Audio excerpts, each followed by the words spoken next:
Salut, c'est Jonathan, ton conseiller immobilier. Bienvenue dans cette nouvelle vidéo. Aujourd'hui, je réponds à la question de Sandra. Sandra, tu habites à Bordeaux, tu es primo-accédante, c'est-à-dire que c'est la première fois que tu envisages d'acheter un bien immobilier. Tu es en ce moment en location avec ton conjoint. Tu viens de faire une offre qui a été acceptée par le vendeur. Je te félicite, c'est que tu as certainement bien négocié.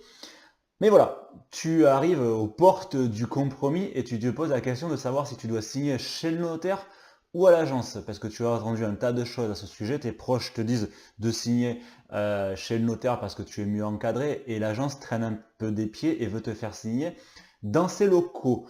Alors, bah écoute, je vais te répondre dans 30 secondes, mais avant tout, si tu regardes cette chaîne et que tu n'es pas encore abonné, je t'invite à le faire tout de suite. Tu vas y découvrir une multitude de conseils complètement gratuits liés à la transaction immobilière. C'est gratuit, c'est cadeau, ça me fait plaisir. Alors, Sandra, donc j'avais marqué ta question. Donc voilà, j'achète à Bordeaux. C'est la première fois, je suis en location avec mon conjoint. Donc tu es passé par la Immobilier Haute-Gironde, la page Facebook Immobilier Haute-Gironde. Mes parents me disent qu'il faut que je passe par le notaire, et ils ont un notaire d'ailleurs qui veut me faire me présenter, et l'agence visiblement veut me faire signer dans ses locaux. Je suis un peu perdu, j'ai peur. Oh, bon, eh bien écoute, je vais tout faire pour te rassurer de la manière la plus objective possible. Donc, alors je vais tout de suite te rassurer d'ailleurs parce que, bonne nouvelle, juridiquement, si tu signes ton compromis chez le notaire ou à l'agence, c'est exactement pareil. C'est exactement la même loi et tu seras protégé de la même façon. Parce que qu'est-ce qui se passe quand l'agence rédige son compromis? Après, elle envoie à ton notaire et après ton notaire s'occupe de faire toutes les vérifications qu'il fait, même si c'était lui qui avait rédigé. Comme vérifier par exemple s'il y a des servitudes, vérifier qu'il n'y ait pas d'arrêté d'alignement, que la maison ou l'immeuble soit conforme avec le permis de construire, voilà, qu'il n'y ait pas de problème, on va dire, administratif avec le bien. Tout ça, le notaire, il le vérifie quand même. Donc tu es couverte à ce niveau-là, même si tu signes avec une agence. Maintenant, si tu es vraiment très très très anxieuse et que tu n'as pas confiance, entre guillemets, parce que je peux comprendre que tu te poses des questions, surtout si c'est la première fois, parce que tu peux te dire, tiens, c'est bizarre, l'agence, elle signe un compromis, mais en même temps, c'est elle qui me vend le bien, est-ce qu'elle peut pas être un peu jugée partie, est-ce qu'elle va pas me cacher des choses? Voilà, donc c'est normal que tu te poses toutes ces questions. Alors rassure-toi, dans 99% des cas, tout se passera très bien, même si tu signes à l'agence. Maintenant, c'est vrai que pour fréquenter pas mal de notaires, parce que voilà, je ne vous cache pas que j'ai consulté un ou deux notaires avec cette question pour avoir leur avis sur la question également. C'est vrai que ce qui pourrait arriver, comme on va dire, on va pas parler d'erreur, mais on va parler plutôt de d'étourderie, on va dire, c'est qu'ils peuvent oublier certains petits trucs juridiques. Comme par exemple, ils peuvent omettre une servitude s'ils l'ont pas vu dans les actes. Ils peuvent par exemple se tromper un peu dans le cadastre, ça arrive aussi régulièrement. Ils peuvent aussi oublier un vendeur, parce que parfois il peut y avoir des indivisions où il y a beaucoup de vendeurs. Donc des fois, c'est un peu tendu, il y a eu des donations, il y a une succession, donc ça peut être un peu compliqué. Donc ils peuvent oublier entre guillemets un intervenant.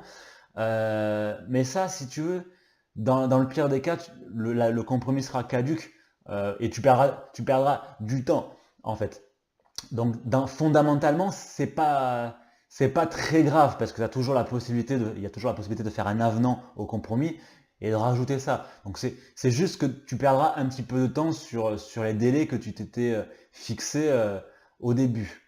Maintenant, je vais te parler de quelque chose un peu plus grave que je vois de temps en temps, parce que les gens m'en parlent.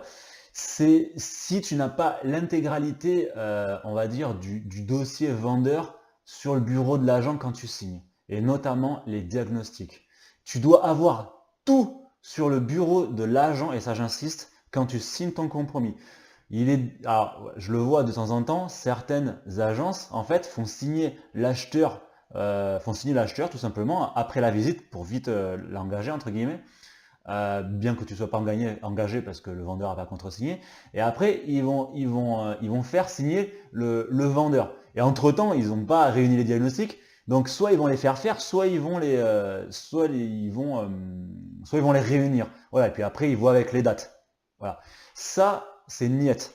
Je te déconseille fortement de rentrer dans ces genres de choses. Donc la meilleure question, effectivement, et le meilleur conseil que je peux te donner, c'est vraiment d'avoir tous les diagnostics le jour où tu signes ton compromis. Pourquoi? Parce que si, par exemple, il y a des choses qui te dérangent, si l'immeuble date un petit peu, qu'il va y avoir une multitude d'anomalies sur l'électricité, qu'il y a d'autres choses qui ne te conviennent pas et que tu reçois le compromis et que tu as quand même 10 jours d'attractation. Mais si tu lis mal le rapport, que tu oublies un truc, bah, c'est le jour de l'acte authentique chez le notaire que tu vas apprendre qu'il y a des choses qui ne te conviennent pas forcément sur l'immeuble. Et là, c'est compliqué, quoi, parce que c'est là, normalement, tu signes, quoi. Tu signes ton achat, donc t'es propriétaire, là, quoi, quand tu sors de chez le notaire. Donc, bonjour l'ambiance. Donc, c'est pas du tout à ce moment-là que tu dois apprendre s'il y a, je sais pas moi, même si c'est un faux problème de l'amiante ou qu'il y ait plein d'anomalies sur la fosse, par exemple, si c'est un assainissement individuel, parce que le notaire, quand tu vas arriver chez lui, il va prendre le rapport, il va se dire, bon voilà, les rapports, vous les avez vus, il y a ça, ça, ça, ça, ça, et si tu apprends des choses à ce moment-là, bonjour l'ambiance. Donc effectivement, j'insiste vraiment là-dessus, le dossier vendeur doit être complet au moment où tu signes ton compromis. Voilà, je mets juste l'accent là-dessus.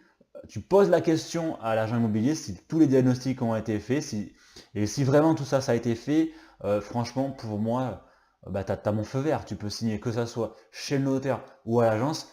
Pour toi, ça ne changera absolument rien. Voilà, j'espère que j'ai bien répondu à ta question et que je t'ai rassuré. Si tu as aimé cette vidéo, n'hésite pas à la liker et à la partager. Maintenant, si vous avez un autre projet immobilier, vous trouverez dans la description un lien, enfin des liens en fonction de si vous êtes acheteur ou vendeur, qui vous donneront des documents gratuits pour vous aider dans vos transactions immobilières. En tout cas, ça m'a fait bien plaisir de t'aider. Je te dis à très bientôt. Ciao, ciao!